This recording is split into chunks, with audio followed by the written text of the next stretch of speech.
The story begins in the year 2418, a future where technology dominates and humans coexist with alien species. Advancements in science have led to an intergalactic alliance, pushing the frontiers of space exploration. A flashback scene reveals Captain Ed Mercer arriving at his New York City apartment via a commuter pod. He hears laughter from the bedroom and walks in to find his wife, Lieutenant Commander Kelly Grayson, with a Retagian named Aurelio, a forensic archaeologist. Shocked and betrayed, Mercer leaves in anger. 1 year later, Admiral Tom Halsey calls Mercer to Planetary Union Central in New York City. The Union, an interstellar alliance focused on exploration, needs captains. Halsey acknowledges Mercer's declining performance but offers him command of the USS Orville, a mid-level exploratory cruiser. Excited, Mercer seeks out his old friend, Gordon Malloy, an exceptional pilot,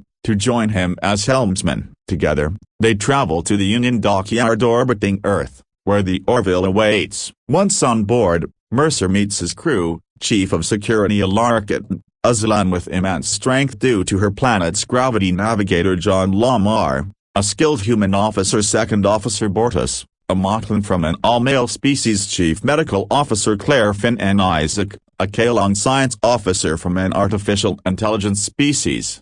As Mercer prepares for departure, Halsey briefs him on their mission to deliver supplies to Epsilon 2, a research outpost. However, Mercer soon learns his assigned first officer is none other than his ex-wife, Kelly. Furious, he confronts Halsey, who insists her skills make her the best choice. Reluctantly, Mercer accepts. Kelly arrives and apologizes for past mistakes, but their conversation turns into an argument. She tells Mercer she will request a transfer when possible. Later, she crosses paths with Malloy, who hopes they can keep things professional. The Orville reaches Epsilon 2, where Dr. Aronov, the research station's head, appears distressed. He privately reveals that the supply request was a ruse. He needs protection for a breakthrough discovery, a quantum accelerator capable of manipulating time. Physicist Janice Lee demonstrates by aging a banana 100 years within seconds. Alara notes its potential as a weapon. Suddenly,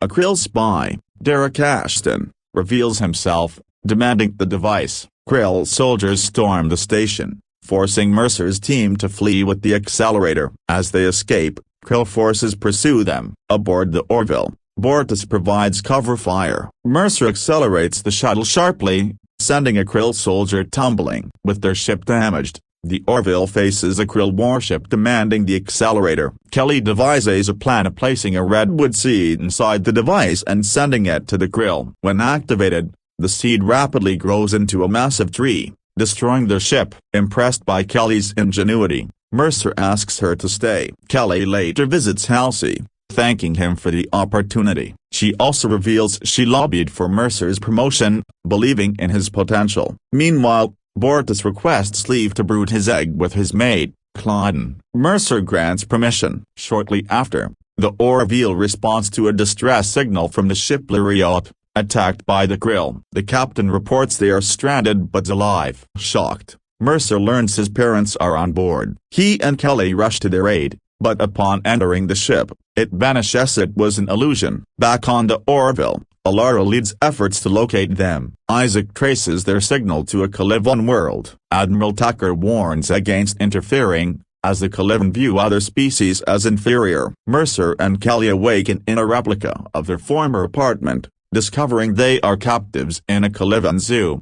Other captives explain that the Kalivan display less advanced beings for entertainment. Despite orders, Alara leads a rescue mission. She and Isaac infiltrate the zoo under the guise of a pet owner duo. Since Kalans are highly respected, Isaac negotiates their release, offering something valuable in return. At 21st Street Century Reality TV archives. The zookeeper eagerly accepts. Back on the Orville, Mercer praises Alara's leadership, awarding her a Sapphire Star. During a celebration, she shares what she traded, keeping up with the Kardashians. Meanwhile, Bortus and Clyden welcome their hatchling but are shocked it's female, an anomaly in Moclan society. Bortus demands Dr. Finn alter the child's sex, but she refuses. Mercer backs her decision. Later, A Moclan ship arrives. Captain Varak insists they take the child to Moclus for the procedure. Enraged, Mercer refuses. Bortus, torn, watches Rudolph the red-nosed reindeer with Malloy and Lamar,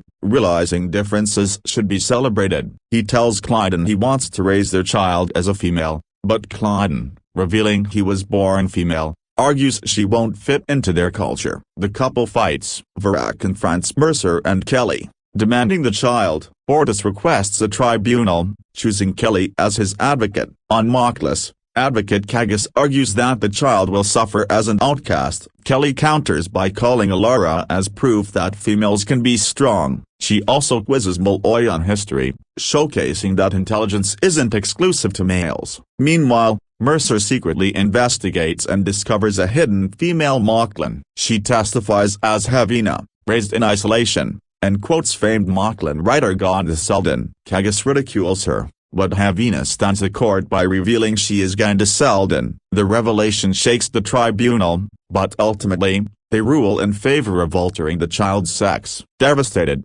Bortus watches as the procedure is performed. The crew returns to the Orville, reflecting on the complexities of culture and identity in their ever-expanding universe.